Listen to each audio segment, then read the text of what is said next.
Start lang ko na ko siya sa akong life kung isa na ko karon. Ilang beses ka ba uminom? Ilang beses ko uminom? Siguro, uminom ako.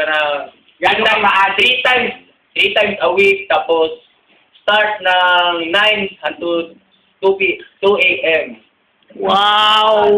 Tapos, kasi feeling ko pag umuwi ako ng boarding house, pag umuwi ako ng boarding house, dili na ako feel nga, dili ko magugusto ko, nga active ko, magmaway ko dito sa sulod, ano akong pag-inaw sa una.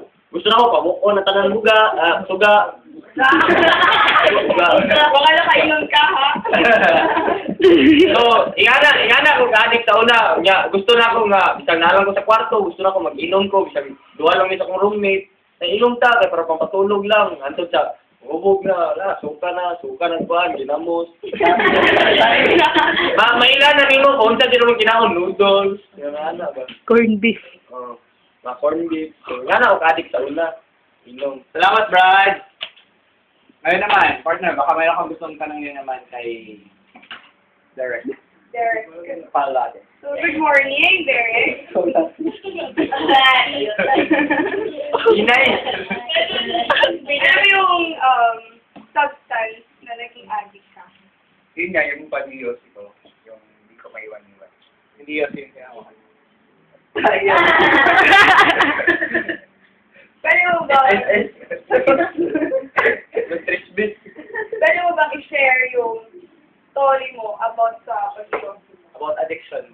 Kung gaano ka ka-addict, before, when I was third year high school, parang, yung mga friends ko, mga friends ko, nag-yosi na sila. Then ako, parang, syempre, takot ako mag-yosi kasi yung yosi, kasi yung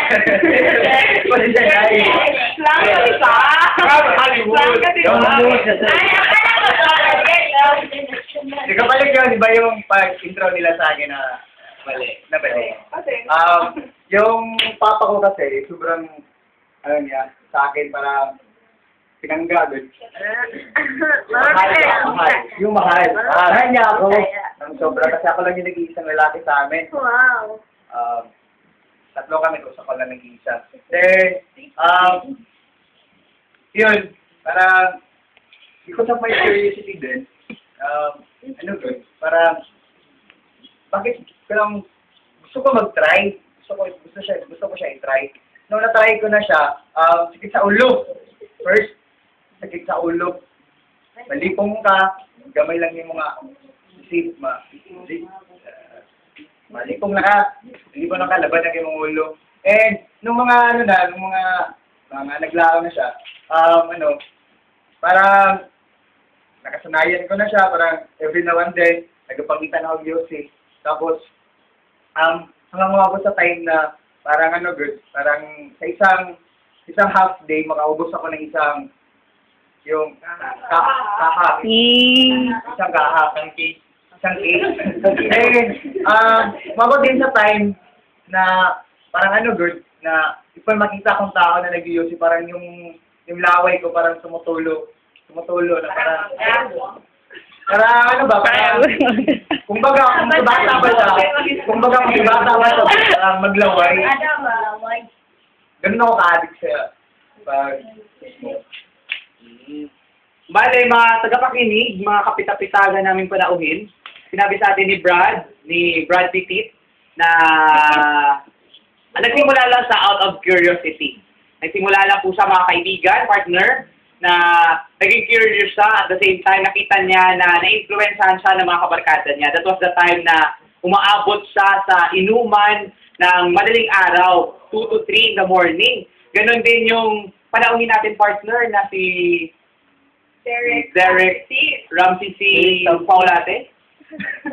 Naging curious din siya. Naging curious din siya at first. Pero mabuti, partner, no, na hindi yung tambutso ng motor yung sinisigarilyo niya. Kasi baka yung baga niya, bagang-magana. Ngayon naman, alam ko, ito yung gustong marinig ng mga panauhin natin, no? Yung conversion stories nila, kung meron ba. Meron ba kayong mga conversion stories? Ano ba yung nag-drive sa inyo para tigilan na yung pag-inom tsaka yung paninigarilyo?